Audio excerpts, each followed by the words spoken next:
Hello' everyone, নমস্কাৰ। আপোনালোকৰ ওচৰত মই আজি অলপ হাঁহৰ মাংস আৰু মাহৰ দালি বনোৱা দেখুৱাইছোঁ দেই। খাবলৈ মন গৈছে, বহুত টেষ্টি লাগে হাঁহৰ মাংস আৰু মাহৰ দালি। গতিকে মাংসখিনি ভাজি আছোঁ আৰু আগতীয়াকৈ মাহৰ দালি আলু সিজাই ৰাখিছোঁ। এয়া একফালে মানে ধুনীয়াকৈ সিজালোঁ। তাৰপিছতে হাঁহৰ মাংসখিনি ভাজি এতিয়া ধুনীয়াকৈ ৰঙচুৱাকৈ ভাজিছোঁ। মছলা, পিঁয়াজ, তেল দি পেলাই ভাজিছোঁ।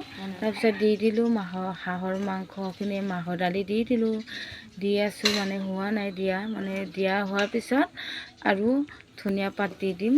এয়া দিয়া হৈ গ'ল, লাৰি পেলাই তাৰমানে আৰু ধনিয়া পাতাখিনি দি দিব লাগিব। এতিয়া দেখিছে ইমান ধুনীয়াকৈ আজি টেষ্টি লাগিব মাহৰ দালি খাই নহয়।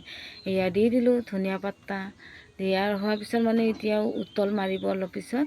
এয়া উতলিলে আপোনালোকে হাঁহৰ মাংস আৰু মাহৰ দালি খায় নে নাখায় বাৰু? আমি হ'লে খাওঁ, বহুত ভাল লাগে হাঁহৰ মাংস মাহৰ দালি। বহুত টেষ্টি লাগে দেই। আজি খাই বহুত ভাল লাগিব মাহৰ দালি আৰু হাঁহৰ মাংস। আজিলৈ বাৰু আহিছোঁ, ধন্যবাদ, থেংক ইউ।